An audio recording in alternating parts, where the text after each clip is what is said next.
Hi guys, this is Simon Squire with Only SP. Today I'm going to be showing you some gameplay from a level in the single-player story for Call of Duty Ghosts. Now, I asked for this game for Christmas, so I'm not sure if I'm getting it yet, so I borrowed a copy from a friend in the meantime so I could play around with it. And, yeah, I'm not a huge fan of the Call of Duty games, but this one's enjoyable. I mean, I'm not going to touch the multiplayer, because the multiplayer Call of Duty got spoiled for me a long time ago.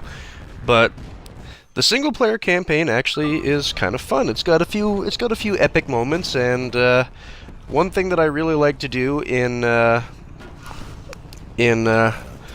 lot of games is to play Mr. Sneaky Bugger, and this is one of those levels where you get to do that. So this level is basically I've silently invaded an enemy area, and we're going to try and take him hostage. Now, I'm going to try and keep this video at 10 minutes, because that 25-minute gameplay video that I put up of Zoo Tycoon a couple days ago took me about 5 hours to put together and upload onto YouTube. So I don't want to have to go through 5 hours of uploading again if I don't have to. So instead, this time, we're just going to keep it at a nice short 10 minutes, and hopefully it'll only take an hour or two this time. Alright, so I mean, Call of Duty features there's not really much I can tell you that you don't know if you've played Call of Duty before. Very smooth first-person shooter controls, a very old game engine that they somehow managed to make look decent every year for the last 10 years. And, they try to make you have an action hero experience. So, right now, we've identified the guy we need to take hostage using a nifty little camera. And, now it's time to create a little zip line to get to that building. Now, a lot of people have asked me this, and I laugh every single time. As a few people who read Only SP regularly know, I'm a member of my country's army. And whenever I go to military recruitment fairs or county fair where we get to show off our equipment, I always have that 5 or 10 people come over and go, "Oh, I've got a gun now, it's just like Call of Duty." No, it's really not. This is nothing like the real thing, and it's kind of one of the reasons I can enjoy it. If a video game were as realistic as real life, you'd see a lot of gamers who are war veterans who just wouldn't be able to handle it, because it would just bring back too many bad memories. So the fact that this is more action movie than realism is really good for I don't have a problem with it, but some of my friends have issues with realistic shooters because of experiences overseas and whatnot.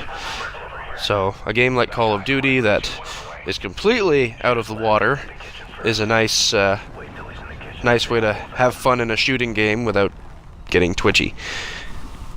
But yeah, no, I get people all the time saying, "Oh yeah, you guys must have a lot of fun in the army, it must be just like Call of Duty." No.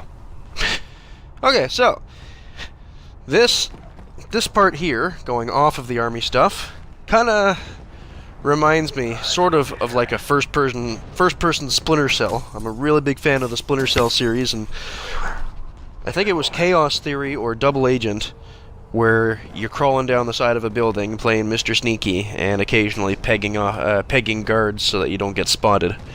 The only difference is we're shooting them through the windows here, as opposed to just shooting them out of off balconies and pulling them out of windows and stuff. But it's quite a bit of fun. Alright, so time to cut a hole in the window so we can go inside and cause some more damage. One of those cool action hero moments. Okay, so now that we're inside the building, we are going to clear it out a little bit, but first I gotta hack a little server here, and we're gonna use this server to cut the lights. Just gotta remember where there it is. Okay, so pull it out, plug in the hard drive to the smartphone and upload. Once this is complete, I'll be able to push a button and knock out all the lights in the building. Uh-oh. Come on, come on, come on. Bingo. Okay, so now we just gotta hide from these lovely gentlemen.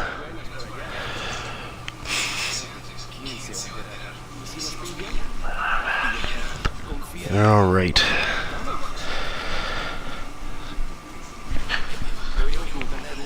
I really want to just shoot these guys, but, you know, it's nice to have sequences where it's not just running and gunning constantly. That's one thing that I have trouble with a lot of the Call of Duty games. It's just the constant just running and gunning. I mean, I'm more of a Battlefield guy. If I want to run and gun, I'll play the multiplayer, and I can enjoy the multiplayer because it's not populated by a bunch of kids that are flipping out and talking about doing horrible things to my mother and, you know, just things that are just obnoxious. And then I can play single player, where if I run and gun, then I'm dead. Like I like games where when you're playing it, there's consequences to being stupid in the field. And also where the AI isn't ridiculous. Like, I play Call of Duty on Veteran every now and then, and I have an issue with Veteran mode because, I'm sorry, nobody is that accurate all the time. It's like, oh look, there's my head, bang, there it's gone. Whee! Action hero moment! Roar! Somehow that went through your arm and into your face.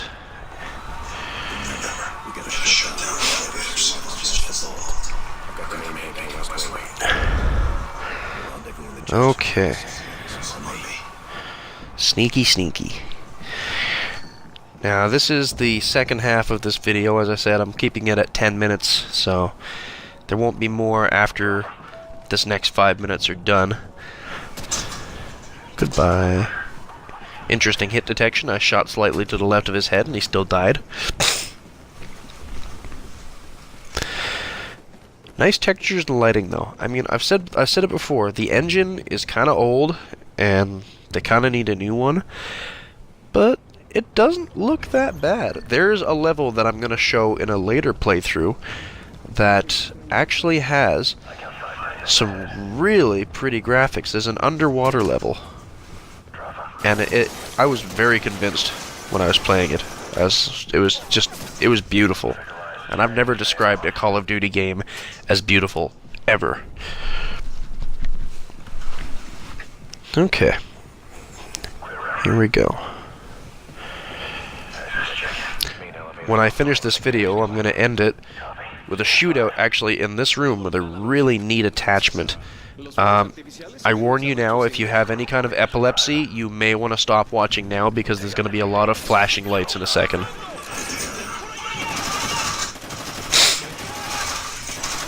So here we go, strobe light. This is a really nifty feature because it really messes with the bad guys and it confuses them, and there's a lot of screaming and shouting.